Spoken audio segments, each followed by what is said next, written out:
اچھا سر، ایک اور سوال ہے کہ نبی صلی اللہ علیہ وآلہ وسلم کو 40 سال کی عمر میں نبوت عطا ہوئی یا آپ پیدائشی طور پر نبی تھے؟ صحیح ہے. دیکھیں یہ بہت بڑا بون آف کنٹینشن ہے، اور یہ یعنی خصوصاً ہمارے جو بریلوی اور اہل تشیع مکتبہ فکر کے لوگ ہیں ان کی طرف سے یہ بہت بڑا ایک ایشو اٹھایا جاتا ہے اس حوالے سے.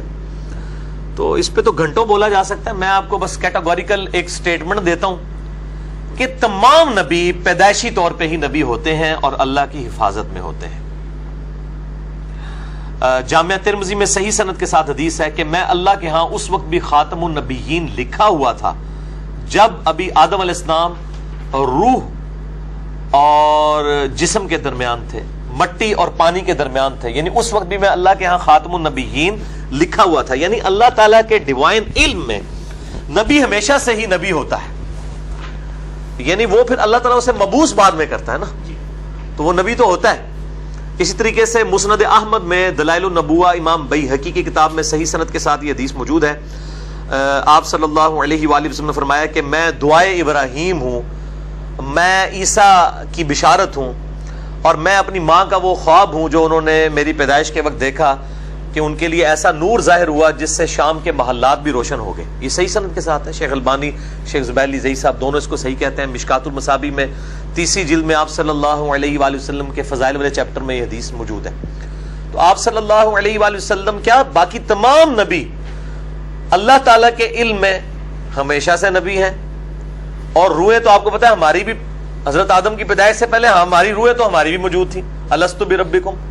تو اللہ کے ہاں تو ہم بھی لکھے ہوئے تھے. آپ انجینئر محمد ارشد لکھے ہوئے تھے اور میں انجینئر محمد علی مرزا لکھا ہوا تھا، ابو جہل بھی لکھا ہوا تھا، فرعون بھی لکھا ہوا تھا اللہ کے علم میں. لیکن دنیا میں بعثت ظاہر جس زمانے میں ہوئی، اور پھر نبی کو اپنے بارے میں نبی ہونے کا اس وقت پتا چلتا ہے جب اللہ تعالیٰ اسے مبعوث کرتا ہے. اور یہ کوئی نبی کی گستاخی نہیں ہے، کیونکہ نبی اس سے پہلے بھی اللہ تعالیٰ کی حفاظت میں ہوتا ہے. اگر یہ بات مان لی جائے کہ نبی کو بعثت سے پہلے بھی پتا ہوتا ہے کہ میں اللہ کا نبی ہوں، تو ہم یہ پوچھتے ہیں کہ آپ صلی اللہ علیہ وآلہ وسلم کے بارے میں جو بخاری میں حدیث آتی ہے، وہی والے چیپٹر میں، صحیح مسلم میں بھی ڈیٹیل آتی ہے کہ جب آپ کی زندگی مبارک کا دنیاوی اعتبار سے، لیونر ایئرز کے اعتبار سے، چاند کے قمری مہینوں کے اعتبار سے 40واں سال شروع ہوا، 38.5 سال ہمارے سولرز کے اعتبار سے، تو آپ صلی اللہ علیہ وآلہ وسلم کا اچانک دل دنیا سے اچاٹ ہو گیا. آپ غار حرا میں جا کے عبادت کرنا شروع ہو گئے. یہ آپ پھر شروع سے کیوں نہیں عبادت کر رہے تھے؟ یہ 40ویں سال ہی میں کیوں ہوا؟ ظاہر ہے اس وقت آپ صلی اللہ علیہ وآلہ وسلم کے دل میں تبدیلی اللہ تعالیٰ نے لانی شروع کی کہ مبعوث کیا جا رہا ہے آپ کو. صحیح مسلم میں حدیث ہے، میں اس پتھر کو بھی پہچانتا ہوں جو بعثت سے پہلے مجھے سلام کیا کرتا تھا. یہ صحیح مسلم میں. یعنی یہ آپ کو انڈیکیشنز آنے شروع ہو گئے تھے بعثت سے پہلے. یہ نہیں کہ بچپن میں، یعنی اسی 40ویں سال میں دل اچاٹ ہوا، پھر اگلا ایکسپیرینس کہ آپ سے ایک پتھر کلام کر رہا ہے اور آپ کو سلام کر رہا ہے. پھر آپ صلی اللہ علیہ وسلم چند دن کے لیے غار حرا میں، وہیں پہ حضرت جبرائیل علیہ السلام آ گئے. آپ صلی اللہ علیہ وآلہ وسلم پہ کیفیت طاری ہوئی جو بخاری میں آتا ہے. اپنی بیوی کے پاس آئے، اتنے پریشان ہوئے اور کہا مجھے وہ چادر اڑا دو، یا ایھا المزمل جو نازل ہوئی. اور پھر حضرت خدیجہ نے تسلی دی کہ آپ تو یعنی ایک اچھے سوشل انسان ہیں، صادق ہیں، امین ہیں، لوگوں کی بھلائی چاہتے ہیں، اللہ تعالیٰ آپ کو کبھی اس طرح نہیں. گاڈ کا کنسیپٹ تو تھا، یعنی مشرکین عرب میں بھی موجود تھا. نبی صلی اللہ علیہ وسلم تو پیدائشی طور پہ موحد تھے، یعنی اللہ کی حفاظت میں تو تھے. آپ نے کبھی بت پرستی نہیں کی اعلان نبوت سے پہلے بھی. تو آپ صلی اللہ علیہ وآلہ وسلم کو اپنے وہ جو کزن تھے ورقہ بن نوفل کے پاس لے گئیں. صحیح بخاری میں آتا ہے وہ عیسائی عالم تھے. انہوں نے جب یہ کیفیت سنی ان کا کہ اللہ تعالیٰ آپ کو نبی کے طور پہ مبعوث فرمانے والا ہے، تو لیکن یہ آپ کی قوم عنقریب آپ کو نکال دے گی یہاں سے. تو آپ صلی اللہ علیہ وآلہ وسلم نے فرمایا یہ تو مجھ سے بڑی محبت کرتے ہیں. انہوں نے کہا کہ آپ سے پہلے بھی جن لوگوں نے ایک اللہ کی آواز بلند کی ہے توحید کی، ان کے ساتھ یہی ہوتا ہے. کاش میں اس وقت تک زندہ رہا تو پھر میں آپ کی مدد کے لیے کھڑا ہوں. وہ نابینا ہو چکے تھے آپ کی بعثت سے پہلے ہی، یعنی اعلان نبوت اس اعتبار سے کرنے سے پہلے ہی وہ فوت ہو گئے. اس لیے ہم ان کے لیے عموماً صحابی کا لفظ نہیں بولتے، لیکن اس حوالے سے صحابی ہیں کہ انہوں نے سب سے پہلے تصدیق کر دی تھی. تو آپ صلی اللہ علیہ وآلہ وسلم کے ساتھ یہ جو ایکسپیرینس ہوا، تو آپ تو سیدہ خدیجہ کو مطلب آ کے مبارکباد دیتے کہ خدیجہ میں 40 سال سے جن لمحات کا انتظار کر رہا تھا وہ آ گئے ہیں. پریشانی تو ہونی نہیں چاہیے تھی. یعنی آپ پہ کیفیت کا طاری ہونا ایک ایسا ایکسٹرا آرڈنری ایکسپیرینس تھا جو بتا رہا تھا کہ آپ صلی اللہ علیہ وآلہ وسلم جو ہے وہ آپ کے ساتھ یہ پہلی دفعہ ایکسپیرینس ہوا ہے.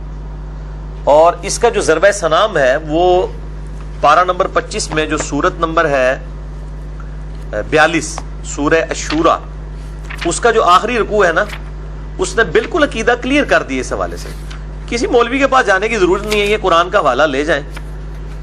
آخری 3 آیات سورہ الشورى پارہ نمبر 25 سورت نمبر 42 آیت نمبر 51 سے لے کے 53، یہ آخری 3 آیات ہیں. بلکہ ہمارے جیل میں ایک بڑے مشہور ڈاکٹر ہیں، میں نام نہیں لیتا پھر کو پرسنل ہو جائیں گے، وہ کٹر بریلوی تھے. وہ ایک دفعہ میرے پاس آئے، ان کو پتا چلا نیا کہ میں گمراہ ہوا ہوں، تو انہوں نے کہا اچھا آپ بتائیں نبی صلی اللہ علیہ وآلہ وسلم کب مبعوث ہوئے تھے؟ میں نے کہا 40 سال کی عمر میں. نہیں، اس سے پہلے ان کو نہیں پتا تھا میں اللہ کا پیغمبر ہوں. میں نے کہا اس سوال کا جواب امام احمد رضا بریلوی صاحب سے لے لیتے ہیں. میں نے کنز الایمان احمد رضا بریلوی صاحب کا ترجمہ اتارا، یہ آیات کھولی اور میں نے کہا اب یہ ترجمہ پڑھ لیں اعلیٰ حضرت نے کیا لکھا ہے قرآن کے ترجمے میں، تو کوئی اور تو چلے تبدیل کر لے گا، گستاخ رسول ہوگا. اعوذ باللہ من الشیطان الرجیم وما کان لبشر ان یکلمہ اللہ، اور کسی بشر کے لیے شایان شان ہی نہیں ہے، اور کسی بشر کی یہ اس معاملے میں آپ سمجھ لیں کہ اس کی حیثیت نہیں ہے کہ اللہ اس سے خود کلام کرے، الا مگر 3 طریقوں سے. وحین کہ اس کے دل میں خفیہ بات ڈال دے وہی کرے، او من وراء حجاب یا اس سے پردے میں گفتگو کرے جس طرح موسیٰ علیہ السلام سے کی، یا ہمارے نبی صلی اللہ علیہ وآلہ وسلم سے سدرۃ المنتہا پہ کی پردے میں گفتگو، جو صحیح مسلم میں ڈیٹیل ہے. میں نے واقعہ معراج پہ مسئلہ 126 ABC میں بڑی ڈیٹیل سے وہ بتائی ہیں حدیث. تیسرا موڈ او یرسل رسولا، یا اس کے پاس رسول بھیج دے. جبرائیل علیہ السلام رسول ہے، یعنی فرشتہ آ جائے. فیوحی باذنہ ما یشاء، پھر وہ اللہ تعالیٰ کے اذن سے جو اللہ تعالیٰ نے وحی کی ہے وہ اس شخص تک پہنچا دے. انہ علی حکیم، بے شک اللہ تعالیٰ بلند ہے اور حکمت والا ہے. یعنی اس کی شان بہت بلند ہے اور اس کی حکمت کا تقاضا یہ ہے کہ وہ یہ 3 موڈ اختیار کرتا ہے نبی تک پیغام پہنچانے کے لیے. نمبر 1 اس کے دل میں خفیہ بات، نمبر 2 حجاب میں گفتگو پردے میں، اور نمبر 3 اس کے پاس فرشتہ بھیجے. اور یہ عمومی ماڈ یہ فرشتے والا ہے. وَكَذَلِكَ أَوْحَيْنَا إِلَيْكَ، اور اے محبوب صلی اللہ علیہ وآلہ وسلم بالکل اس طریقے سے آپ کی طرف بھی ہم نے وحی کی. روحم من امرنا، اپنی طرف سے روح، یعنی روح امین بھی آئے، قرآن بھی روح، اور نبی صلی اللہ علیہ وسلم کی روح مبارک پہ نازل ہوئی. من امرنا، اپنی طرف سے امر. ما کنت تدری ما الکتاب ولا الایمان، اے نبی اس قرآن کے نزول سے پہلے نہ تو آپ کتاب کے بارے میں جانتے تھے نہ ایمان کی تفصیلات. اب مجھے بتائیں، ما کنت تدری ما الکتاب ولا الایمان، نہ آپ کتاب کو جانتے تھے نہ ایمان کی تفصیلات کو. ایک ڈیٹم لیول کا ایمان تو تھا جو توحید والا، باقی تفصیلات کیا ہوتی ہیں، اس کی ڈیٹیلز کیا ہوتی ہیں وہ آپ نہیں جانتے تھے. وَلَكِنْ جَعَلْنَاهُ نُورًا نَهْدِي بِهِ مَن نَّشَاءُ، بلکہ اللہ تعالیٰ نے بنا دیا اس کو، یعنی ہدایت کا ذریعہ اس قرآن کو، جس کو اللہ تعالیٰ چاہتا ہے، جس کی طرف وہی والا معاملہ کرتا ہے، من عبادنا، اپنے بندوں میں سے. وَإِنَّكَ لَتَهْدِي إِلَىٰ صِرَاطٍ مُسْتَقِيمٍ، اور اے محبوب صلی اللہ علیہ وآلہ وسلم اب آپ بھی لوگوں کو سیدھے راستے کی طرف بلاتے ہیں اس قرآن کے سبب. جو صحیح بخاری میں کتاب الاعتصام بالکتاب والسنہ چیپٹر میں سیدنا ابوبکر کا خطبہ ہے کہ اللہ تعالیٰ نے محمد صلی اللہ علیہ وسلم کو اس کتاب کے ذریعے ہدایت کامل دی، اور اب قیامت تک کے لیے پوری امت کی ہدایت اس کتاب میں ہے جو ہے وَوَجَدَكَ ضَالًّا فَهَدَىٰ. اے نبی صلی اللہ علیہ وآلہ وسلم ہم نے آپ کو اپنی محبت میں خود رفتہ پایا تو کمال درجے کی ہدایت تک پہنچا دیا. گمراہ والا ترجمہ غلط کیا، ضال کہتے ہیں محبت میں ڈوب جانا. جیسا کہ یوسف علیہ السلام کے بھائیوں نے بھی جو ہے وہ اپنے باپ کے بارے میں کہا تھا، ان ابانا لفی ضلال مبین، ہمارے ابا جان تو اپنے بیٹے کی محبت میں ڈوب چکے ہیں. وہ گمراہ نہیں کہہ رہے تھے اپنے باپ کو، پیغمبر کے بیٹے تھے، اپنے باپ کو پیغمبر مانتے تھے، تو گمراہ تو نہیں کہنا تھا. تو احمد صاحب بریلوی صاحب کا ترجمہ ٹھیک ہے، اس میں خود رفتہ پایا. مودودی صاحب کا بھی ترجمہ ٹھیک ہے، باقی لوگوں نے بھی ٹھیک ہے، کچھ لوگوں سے گستاخانہ بھی ہوا ہے. اور بے شک اب آپ بھی لوگوں کو صراط مستقیم کی طرف بلاتے ہیں. صراط اللہ الذی لہ ما فی السماوات و ما فی الارض، اس اللہ کے راستے کی طرف کہ زمین و آسمان میں جو کچھ ہے، آسمانوں اور زمین میں، یعنی پوری کائنات میں. یہ جب بھی ہے نا فی السماوات و ما فی الارض سے مراد پوری کائنات ہے. وہ اسی کا ہے, وہ مالک وہی ہے. الا الی اللہ تصیر الامور, آگاہ ہو جاؤ تمام کاموں کو اللہ ہی کی طرف لوٹ کر جانا ہے. تو نبی پیدائشی نبی ہوتا ہے, اللہ کی حفاظت میں ہوتا ہے. اللہ تعالیٰ چاہے تو وہ ماں کی گود میں مبعوث کر دے, جیسا کہ عیسیٰ علیہ السلام کو کیا. موسیٰ علیہ السلام کو بھی دیکھیں 40 سال کی عمر میں مبعوث کیا ہے, ورنہ وہ گھبراتے تو نا. جب پہلی گفتگو ہوئی ہے تو اللہ تعالیٰ ماتا ہے میں نے تجھے چن لیا ہے, سورۃ طٰہٰ, سورۃ الاعراف, سورۃ القصص, اور تجھے میں مبعوث کر رہا ہوں اس کام کے لیے. تو ظاہر ہے ان پہ کیا کیفیت طاری ہوئی, عصا پھینکا, وہ اژدہا بن گیا, وہ بھاگے, سب کچھ. تو یہ کوئی گستاخانہ عقیدہ نہیں ہے. مسئلہ نمبر 88A اور 88B میرا ریکارڈڈ ہے, عصمت انبیاء کے عقیدے پہ شبہات کا تحقیقی جائزہ.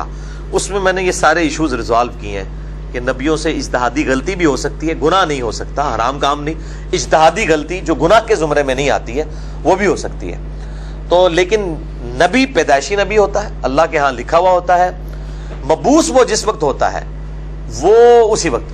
اس حوالے سے ایک وہ جعلی واقعہ بھی بیان کیا جاتا ہے سیرت کی کتابوں میں کہ ایک بحیرہ راہب تھا, وہ بالکل بے سند واقعہ ہے, کوئی ثابت نہیں ہے, قطعاً کوئی ثابت نہیں ہے. ہاں جی, اس طرح کے اگر اس طرح کے ایکسپیرینسز بہت پہلے ہو جاتے ہیں تو وہ تو آپ صلی اللہ علیہ وسلم کی تو زندگی مشکل ہو جاتی وہاں پہ, وہ تو قتل ہی کر دیتے, نعوذ باللہ من ذالک. یہ اچانک ہی سب کچھ ہوا. حق وہی ہے جو بخاری مسلم میں لکھا ہوا ہے کہ 40ویں سال آپ پہ کیفیت طاری ہوئی. پہلے بھی اللہ کی حفاظت میں تھے, صادق تھے, امین تھے, مشہور تھے, اور پھر اللہ تعالیٰ نے مبعوث بھی فرما دیا.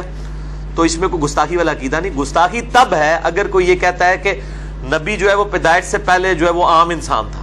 یہ تو کوئی نہیں کہتا, نہ دیوبندی کہتے ہیں, نہ بریلوی, نہ اہل حدیث, نہ اہل تشیع, کوئی بھی نہیں کہتا. اور خام خواہ اس کو گستاخی کے زمرے میں لے جانا بریلوی اور شیعہ مکتبہ فکر کے لوگوں کی طرف سے, میں سمجھتا ہوں یہ علمی خیانت ہے اور یہ بالکل ظلم کرتے ہیں, اور باقی اپنے مسلمان بھائیوں کے اوپر اس طریقے سے فتویٰ بازی کرتے ہیں. تو یہ جناب موٹا سا عقیدہ ہے جو میں نے آپ کو نٹ شیل میں بتا دیا.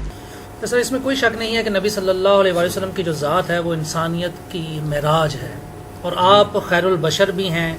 اگر آپ صلی اللہ علیہ وآلہ وسلم کی ذات کو بحیثیت انسان نہ لیا جائے تو پھر ہم لقد کان فی رسول اللہ اسوۃ حسنہ پر کیسے عمل کر سکتے ہیں؟ لقد کان لکم فی رسول اللہ اسوۃ حسنہ, سورۃ الاحزاب.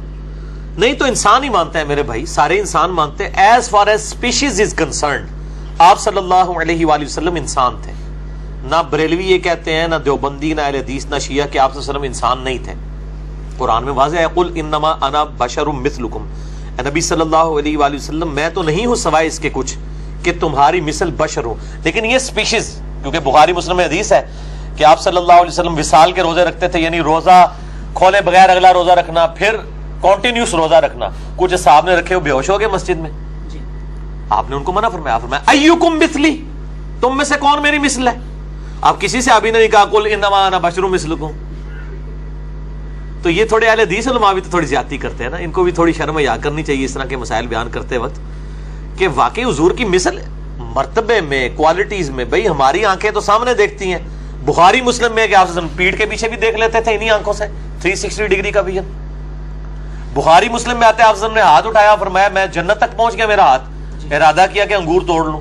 ہمارا ہاتھ تو 1.5-2 فٹ سے آگے جاتا ہی نہیں ہے. نبی بشر ایز اے اسپیشیز ہماری طرح ہے, مرتبے میں نہیں ہے, کوالٹیز میں نہیں ہے, کسی انسانیت کو راز ہے ان کے اوپر. اشرف المخلوقات میں سے بھی اشرف افضل البشر ہے. باقی یہ ٹھیک ہے جب آپ کو خون یعنی زخم آیا ہے, صحیح مسلم میں آیا آپ پہ احد کے اوپر, جب آپ کے اوپر پتھر برسائے گئے تو آپ کی مبارک جوتیاں بھی خون میں نہائی گئی. آپ کا بیٹا ابراہیم فوت ہوا, صحیح بخاری میں آیا, آنکھوں میں آنسو آیا, ٹھیک ہے. سر درد بھی ہوتا تھا, کالی چکنی پٹی آپ نے باندھی ہوئی تھی جو آپ نے آخری خطبہ دیا ہے, بخاری مسلم میں آتا ہے. جب اسامہ ابن زید والے لشکر کے اوپر کچھ لوگوں نے اعتراض کیا, سر درد کی وجہ سے پٹی باندھی ہوئی تھی. وہ سارے حوادث جو ایک انسان پہ گزرتے ہیں وہ آپ پہ گزرتے تھے, ورنہ آپ مالی آئیڈیل نہ ہوتے. ورنہ تو ہم کہتے ہیں جی حضور کو کیا پتا کہ سر درد کی کیا تکلیف ہے. کسی کی بچی کو طلاق ہو جائے تو اس کی تکلیف نبی کیسے محسوس کر سکتا ہے؟ بھئی اس کی اپنی 2 بیٹیوں کو طلاق ہوئی ہے, ان کے اپنے بیٹے فوت ہوئے ہیں, اور لوگ جو ہیں وہ کہہ رہے ہیں کہ دیکھو اس کی اولاد آگے مشن ہی نہیں چلے گا. تو اللہ نے فرمایا ان نشان یہ کہ هو الابتر, آپ کا دشمن بے نام و نشان رہے گا. اگر آپ کی اپنی اولاد نہیں ہوئی ہے اللہ آپ کو روحانی بیٹے دے گا. آج دیکھ لیں اتنی بڑی امت, کسی نبی کی اتنی بڑی امت نہیں ہے الحمدللہ, اور نبی کے گزرنے کے 1450 سال بعد بھی وہ نبی کی اس دعوت کو لے کے بیٹھی ہوئی ہے. اور ادھر تو موسیٰ علیہ السلام کوہ طور پہ 40 دن کے لیے گئے, پیچھے 70,000 اصحاب جو ہیں وہ مرتد ہو گئے ہیں, اور مشرک ہو گئے ہیں، بت پرست ہو گئے ہیں.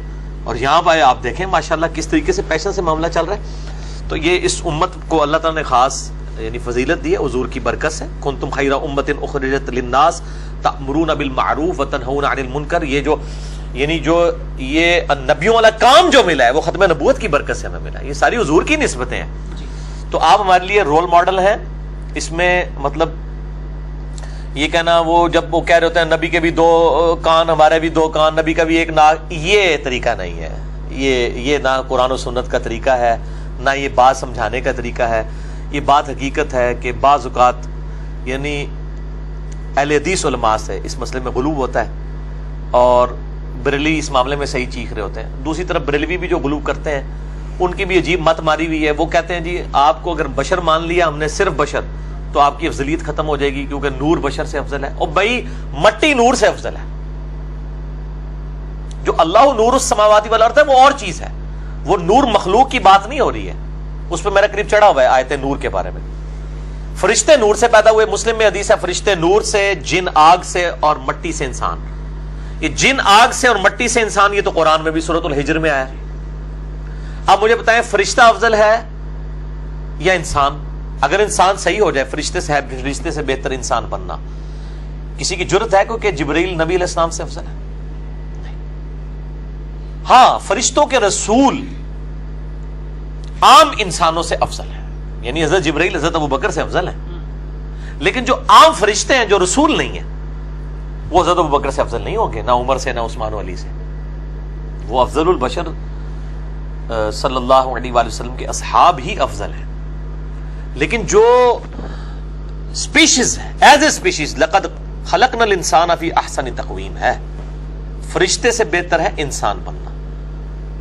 تو انسان کو اللہ تعالیٰ نے بہت بڑے لیول کی معراج کروائی ہے، بغیر خلائی لباس کے، بغیر آکسیجن ماسک کے ٹریول کروایا ہے.